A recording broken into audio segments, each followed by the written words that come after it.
Well, here we go with tray number 2. This is actually the second schoolhouse in Morrisonville. As I've talked with Marvin before, the first one was located apparently where the Clough Brothers store was, but I don't know the years that it was there or what it looked like. This one was built on the site of where our present St. Alexander's Church is. And if you will look on the right of the building, you will see part of the old original Catholic church, and one of the old windows is visible.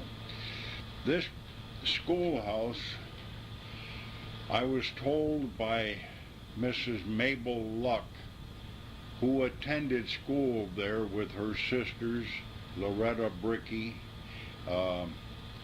with Roy Pierce and Roy Pierce's sister.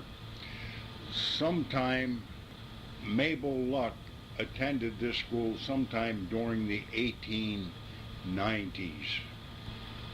She said she doesn't remember much of it because she was such a small girl. She was just a little girl at the time, just starting school. And Roy couldn't tell me a whole lot about it either because he was very young. Although in one of the pictures later, you will see his sister, Catherine. Now that building was there until somewhere around 1904 when they built the next school, and then in 1910 they put an addition on it. And we'll talk about that as we come to it. Now that's the Morrisonville High School, and there's the Catholic Church rectory on the right and the barns on the back. And years ago, when people didn't have cars, they were still driving horses, there used to be a shed in the back where the people that drove their horses could tie their horses during Mass. Now this is looking from Emery Street to what was the front of the building that was built about 1904 to replace the one you saw in the previous slide. There's a little close-up of it. You'll notice that the boys, many of them are wearing caps. The girls all had black stockings. Times were different. You notice the big pile of wood off to the left. That's what used to heat the school with. And you see the chimney there, the furnace was right down in that area.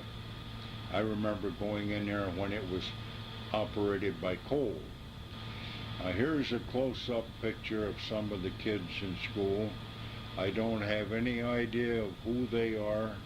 Roy Pierce, who gave me this picture, didn't recognize anybody of them, although he thought the teacher may have been a Miss Reed, but he wasn't positive of that. Now here's another picture, and the teacher, we don't know who he was, and there appears to be another teacher on the left of the end of the picture. And the girl in the front with the black dress is Roy Pierce's sister, Catherine. And there's another one of the same thing. Here's a little different one. What I was interested in was seeing the company that made this, the Electric View Company from Plattsburgh, and Mr. C.F. Sparta Felton was the manager. Now here's another picture, and there appears to be, this must be the whole school, whereas some of these others were of different grades. I know when I was going to school there in the 1940s, 1940 through 45, they still had double classrooms. In other words, there was the classroom that you see on the left would have been the 4th and 5th grade when I was there. I don't know what it was during this time, but they had, each room had 2 classes in. I get a kick out of this. This is definitely, oh, it's too bad some of these people couldn't be recognized. Of course, now I'm sure they're all gone. This was in 1910 when they were putting on the addition to the building that you just saw. And if you'll notice the construction there, I think if OSHA were to come around and check on the safety features, they probably would not accept the way that the scaffolding was built and the way these guys are working up on that roof without any kind of barricade around it. However, they got their work done. It was very substantial, and it was still there when the school closed in 1961. This is the school as it was when my wife and I graduated from there in 1945. It was still in that same condition. It was always a prank for the bigger boys on Halloween to get into the school somehow or other. They would manage to do it, get up on the roof and get into where the bell is, and they would ring that bell, and then they would tie things up on top of the roof. They would haul them up there, but actually no damage was done. It was just a place for them to have Halloween pranks. However, if you look at the building, on the downstairs on the left, where those see the 4 windows on the left and the 2 in the front, that was the 5th and 6th grade. And that was taught for many, many years by Miss Bessie Clay, who ended up retiring after 53 years of teaching. She was an excellent lady, got the respect of everybody that was ever her student. Upstairs above that was the business room. That's where we learned typing, business subjects, business law, and that was taught by Mr. Leonard Gadway. Downstairs on the right, those 4 windows, the first 2 windows were where the cloakroom was. And the next 2 and around the corner was the 7th and 8th grade. And if you were to go to the far corner on the other side was the 3rd and 4th grade. Now upstairs on the front corner above the entrance door was the little, was an extra study hall room. I learned algebra and I learned French in that room. The next windows over and around the corner was the library and the junior senior homerooms. And around the corner on the other side was the freshman sophomore homerooms. Up on the 3rd floor was the principal's office, and quite often there were study halls up there as well. Down on the right, oh, you can't see the ramp itself, you can see the cement ledge, is where they used to keep the old chemical fire cart before they had the Morrisonville Fire Department. Now here's a later view of it, but it's pretty much the same thing. This was a school bus. I don't know the year on it, but it was run from the Sand Road down into the village of Morrisonville to our school.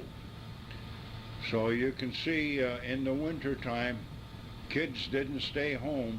They still went to school even if they had to be hauled by horses. And as it says on the photo, Mr. Edmund Royal was the driver.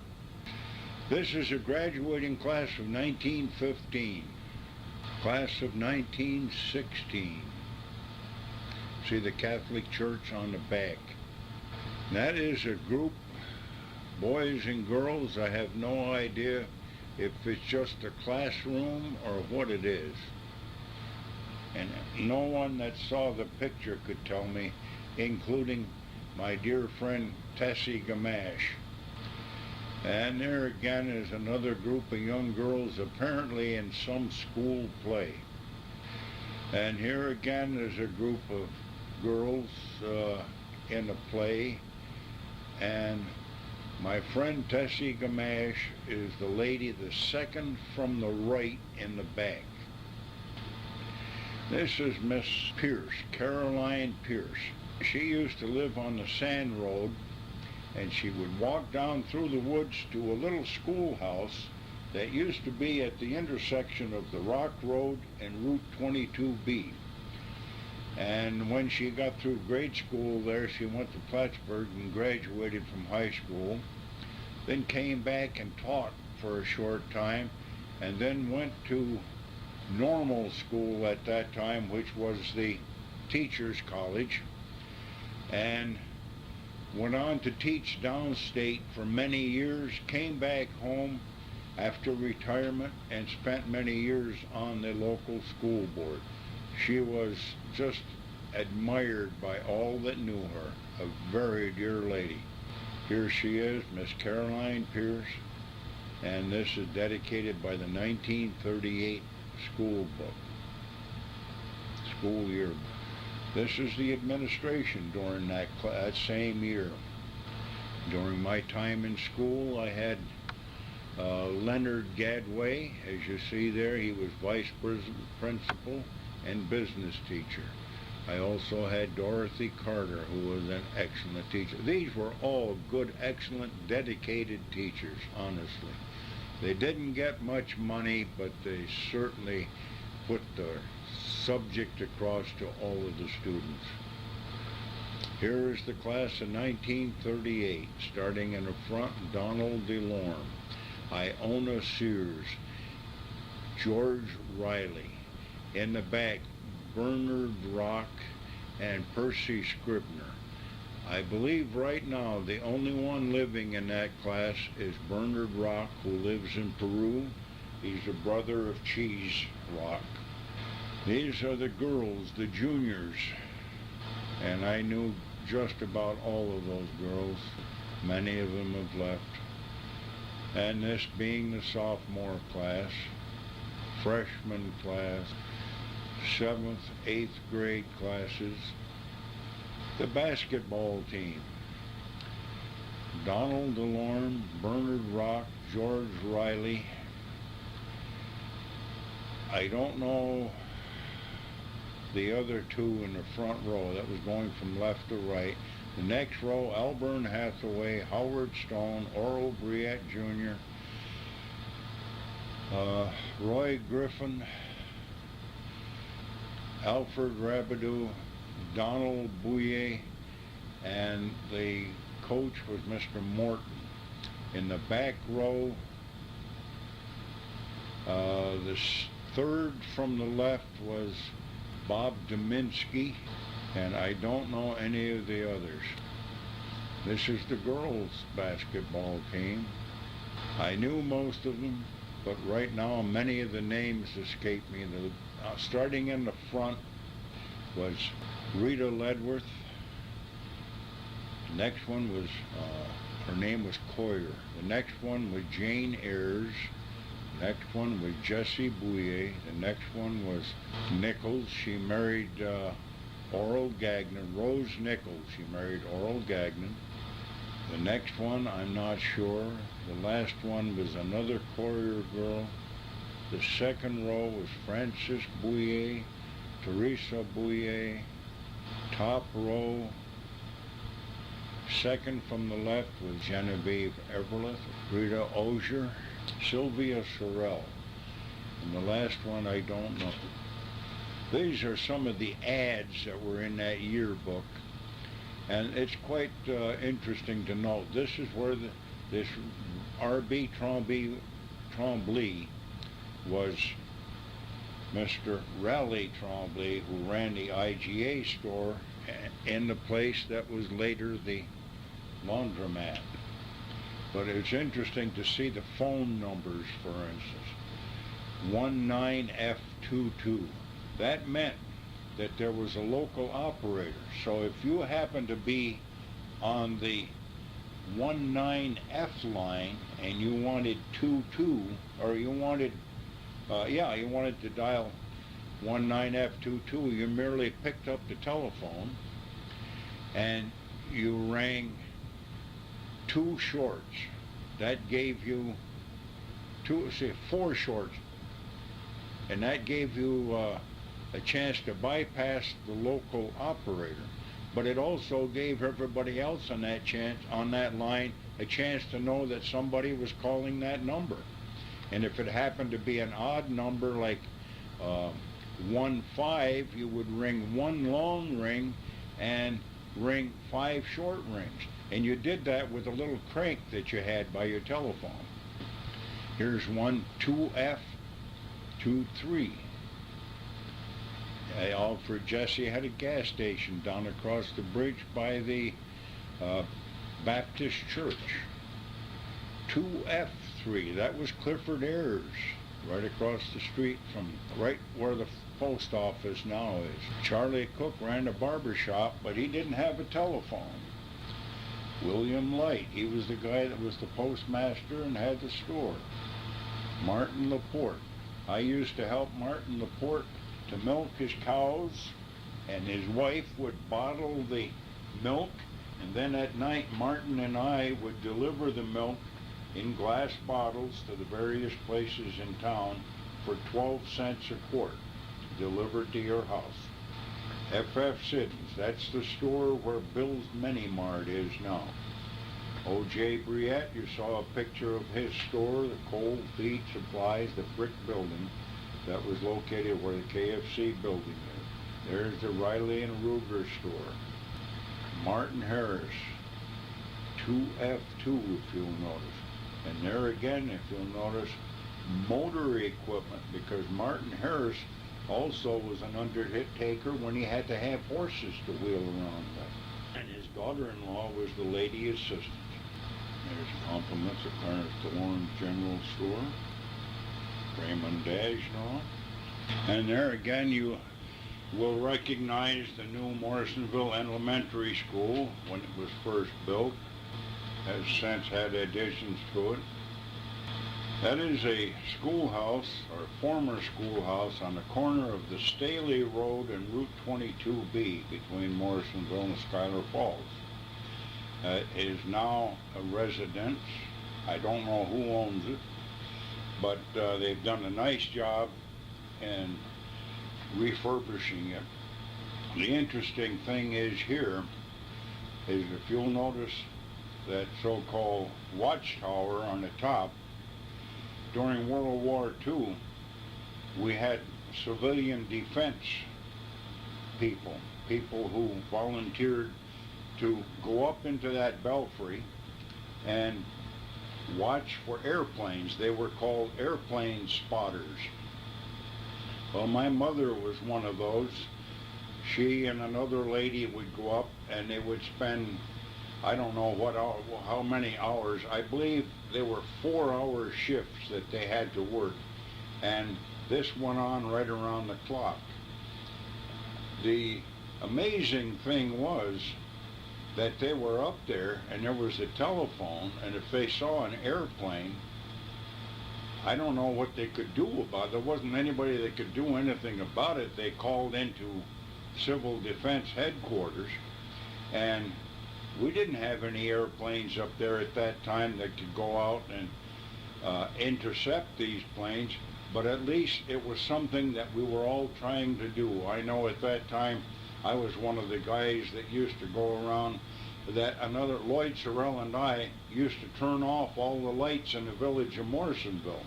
We had a key that unlocked the main switch, and we would turn off all the lights when they had an air raid alarm.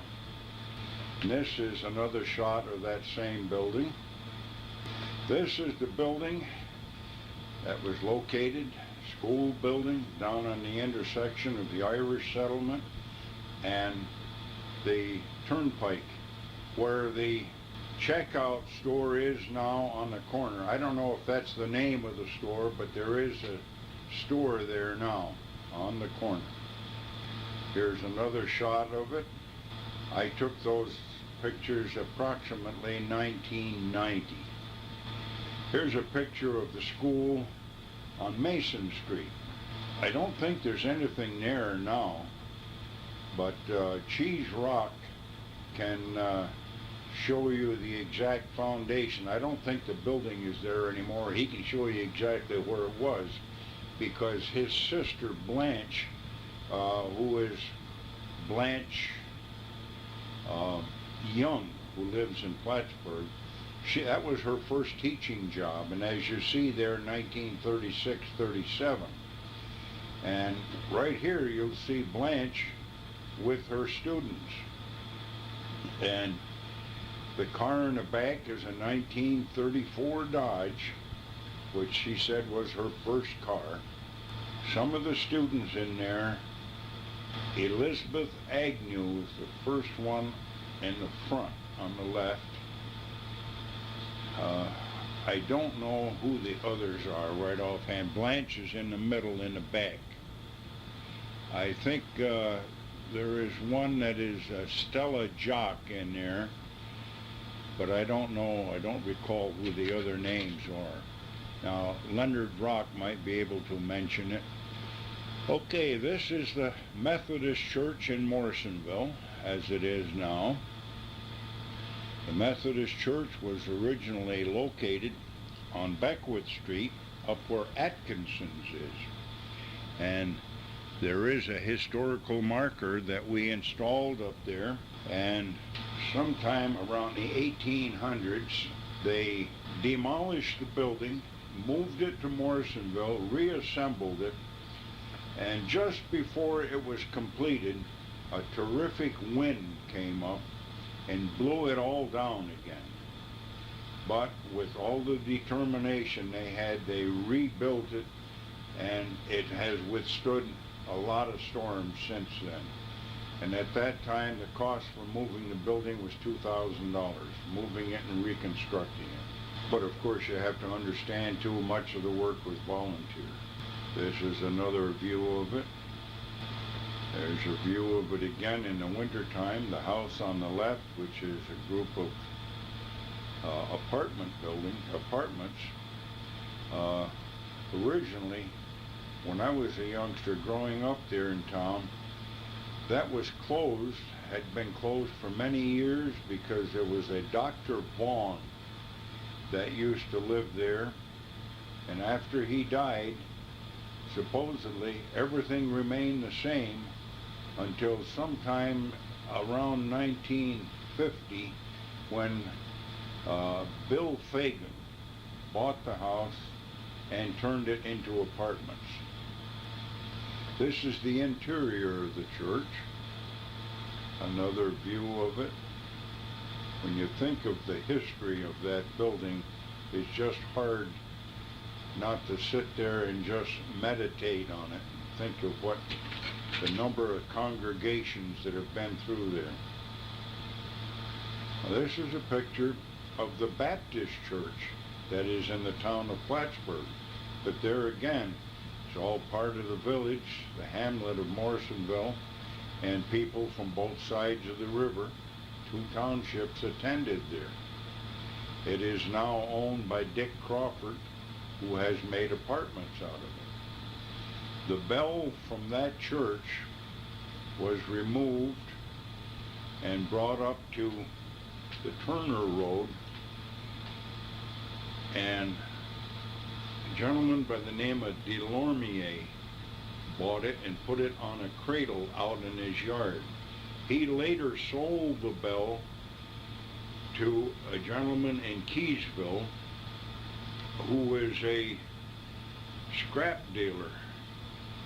I can't recall his last name, but the bell is on a cradle on Old Route 9, just east of the intersection of Interstate 87, where it turns to go to Willsboro. It sits up on the south side of the road, up on the little knoll. There is a drawing made by a Miss Cordelia Reed, who made that picture, who drew that picture of the Baptist Church. As you can see, it's still dirt roads in the village and very few houses. So that would be looking from the river, looking toward Plattsburgh. Now that Baptist church was originally on the other side of the road. It is now on the north side of Main Street. Originally it was on the south side. The congregation was established in 1821. Why it was moved from one side of the street to the other, I have no idea. But can you imagine moving that building? And it had to be done with log rollers and horses to move that building inch by inch across the street. Here's the interior of it, and this was supposed to be Easter of 1936. This was given to me by Roy Pierce. I remember after the congregation closed down and they merged with the Methodist Church, that they used to use that for church dinners. And I know that my wife and I and many, many other people had very good meals there for many years. This is the church bell that came off the Baptist Church. And you can see that it says on there that Troy, New York, 1892. And that's when it would cast. Now here's the bell on the cradle, as I was mentioning, up on the Turner Road. The guy that bought it in Keysville was Mr. George Moore. Here it is as Dick Crawford is renovating it to be apartment. There's Dick up in the front holding the rope to the shiv block. This is a booklet celebrating the 125th anniversary of the West Plattsburgh Church, Community Church, at that time West Plattsburgh Baptist Church and the Morrisonville Methodist Church. This is after it was merged. I've sent a copy of this to Marv Connors so he can have it for his archives. This is Reverend Evans, who was the pastor at the time in 1946 when this was the anniversary. This is the officers and the committee, a historical sketch of it. There's the hymn, the committee, anniversary committee, and you'll notice Miss Caroline Pierce again. She was just a great lady. This is the original St. Alexander's Church.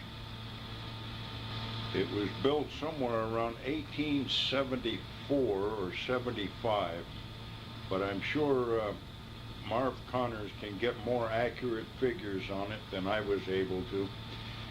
You'll notice in the front there's the priest. I'm not sure just whether that's Father Grenadier, who was there in 1901 when the steeple was completed and the bell was installed. You'll notice there was no belfry there at the time. This is the interior of the old church, and this is before it was renovated. It was renovated sometime in the late 30s. And if you'll notice, hanging from the ceiling are kerosene lamps. That's how the church was lighted at night. The altars are pretty much the same as they were when after the church was renovated, and when I became an altar server there, and when my sons became altar servers in the newer, updated version. Here's a picture here of a church group, and the priest in the front is Father Valois. He was there for many years, and he stayed until Father Monsignor Gobet took over. Father Gobet was there for 37 years, and he died in 1961. That's a picture of Father Valois, the church with the steeple. That's where my wife was baptized. Our 2 kids were baptized there. My wife and sons were confirmed there. And, well, my oldest son was confirmed there. The youngest one was in the new church. That's where we were married. May 12th, 1947. There's another view of it. Many, many good memories there. Here's the interior after it was renovated. As you can see, it was not much different except for the lighting and the ceilings with the murals on. There's another group. Church members have no idea what it's about. And this is a graduating class. Monsignor Gobet was great on graduating students out of catechism when they graduated from high school or when they graduated from 8th grade. The old Monsignor is in the middle. That's before he was made a Monsignor. The nuns that you see there were Sisters of the Atonement, Franciscan Sisters of the Atonement. They are the ones that taught our catechism classes. There again, some kind of a graduating group. And again, there's where the school used to be in our present church. Another version of it with the church, the old church demolished. That's a card that was made showing the interior of the old church and the interior of the new church. And the darkness in the new church on the bottom was dark wallpaper. Eventually that was removed and we applied a lighter grade of paper. That's where the church used to be. And now that I'm living in Florida, I don't miss all of that snow. This is a article showing that the church hall burned. That was located across the street from the Knights of Columbus, right next to what is now a retirement home. It was a hall that we studied our catechism in. We had our church dinners there. We had church plays, all sorts of events there. This is a church that's located at the intersection of the Rock Road and Route 22B. That was built somewhere in the, I think, early 80s. This is the Methodist Church in Schuyler Falls. That congregation closed somewhere around 1990. And there were only about, I believe, 8 members of that congregation, so they couldn't afford to keep up the church. And their congregation offered it to us, our historical group, as a place of history where we could have a historical museum.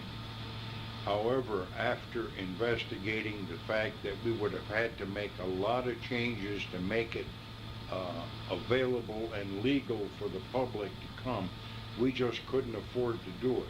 We wouldn't have been able to afford to pay for the heat, for instance. It was a nice gesture and it was appreciated, but we just couldn't take it. There's the rear of the church. There's the entrance to the church. As you went in the front door, you had to go up a series of steps to get in, and that would have been one of the things that we would have had to change to make it accessible to everyone. This is the interior of the church.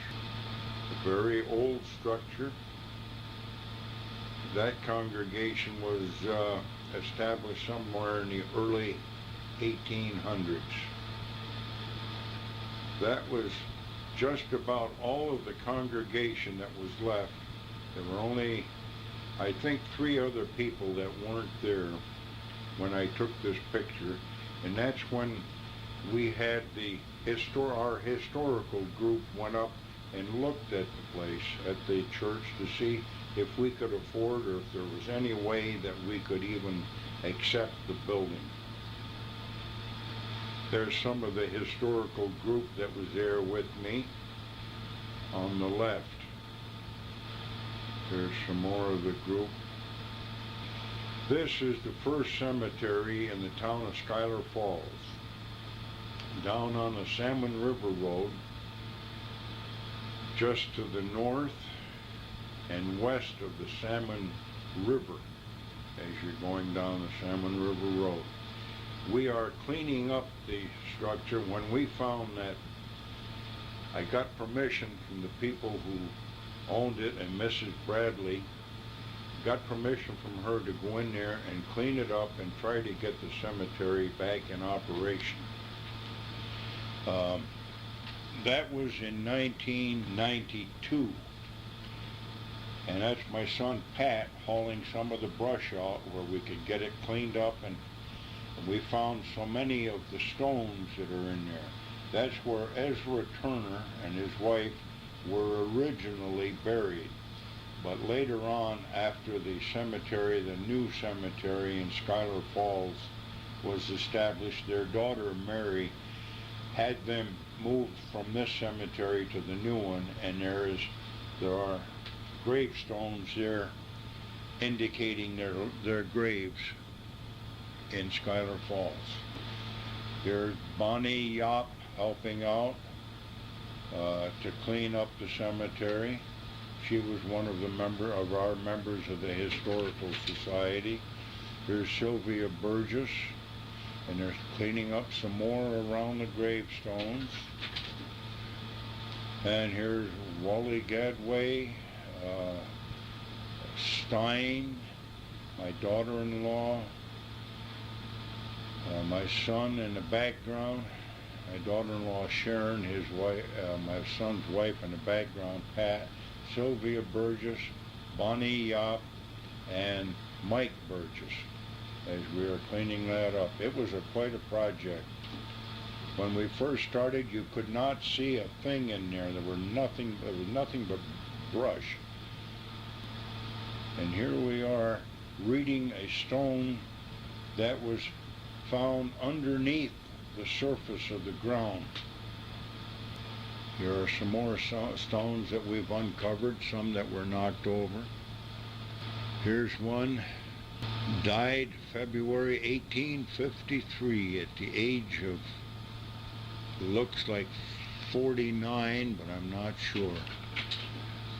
Here's some more. And these stones, as you can see, were so messed up that it was going to take a lot of time to clean them up. And the original settlers in the town of Schuyler Falls were buried there. And my object was to finish cleaning that up, put a fence around it, and keep it cleaned. But I ended up moving to Florida, and I understand now that it has grown up again, and Marv is still in the process of trying to do something to get it cleaned.